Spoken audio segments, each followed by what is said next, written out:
Alors bonjour à tous, aujourd'hui nous allons faire le récit de Sainte Néomadie, vierge en Poitou et martyre au 5e siècle. Néomadie, vierge poitevine, née de parents très illustres, fut douée des plus excellentes vertus, au rapport des plus anciens monuments de l'église de Poitiers. Sa gloire, plus connue de Dieu que des hommes, et surtout dans les humbles vertus qu'elle a su pratiquer. Le nom de sa famille n'est éteint dans le Poitou que depuis 200 ans. Tout porte à croire qu'elle naquit à Bossey, petite localité de la paroisse de Moutersilly, car sa famille en posséda la seigneurie jusqu'au temps où elle se confondit dans la maison de Rochechouart. Ce qui prouve suffisamment sa sainteté, c'est le concours considérable de peuple qui a lieu depuis des siècles à une église paroissiale dédiée sous son nom, non loin de Saint-Maxent, ainsi qu'aux très nombreuses chapelles qui lui sont dédiées sur tous les points du territoire poitevin. La confiance des peuples n'a point cessé de l'invoquer contre l'épilepsie, dont ses prières ont fort souvent délivré les tristes victimes. Alors, sainte Néomadie, le texte nous le dit, sa gloire est plus connue de Dieu que des hommes, et surtout dans les humbles vertus. On en revient toujours à ce mot-clé de la foi chrétienne, l'humilité. C'est quelque chose de fondamental, surtout dans un monde où l'on recherche souvent la gloire, le tape à l'œil, le bling-bling. On cherche à être connu, à être célèbre, à graver son nom dans l'histoire. Eh bien, nous voyons cette jeune femme n'a pas eu l'intention première de le faire. Elle a simplement été humble, au service du Seigneur, et dans sa petitesse, dans son humilité, dans son abaissement, Dieu l'a élevée.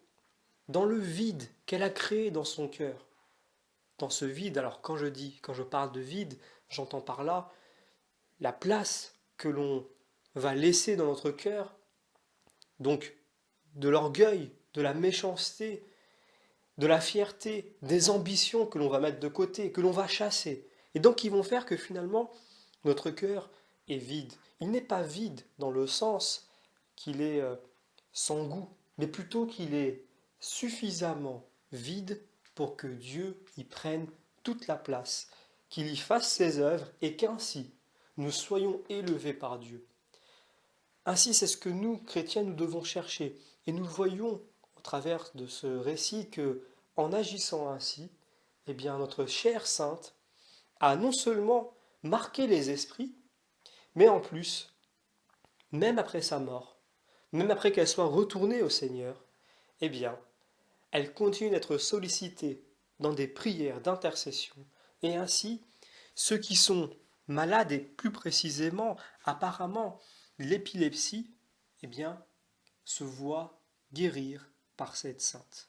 Alors, pour tous ceux qui ont des problèmes de santé, qu'ils soient physiques, qu'ils soient spirituels, comme par exemple de la gourmandise ou un manque de foi, donc de la gourmandise spirituelle ou un manque de foi, que cette maladie soit temporelle, c'est-à-dire que nous soyons trop ambitieux, que nous ne pensions qu'à nous-mêmes, que nous oublions de mettre Dieu au centre de notre vie, et ainsi nous de nous faire petits pour que Dieu puisse se faire grand en nous et prendre la place, eh bien, prions Sainte Néomadie pour que nous soyons guéris de nos infirmités.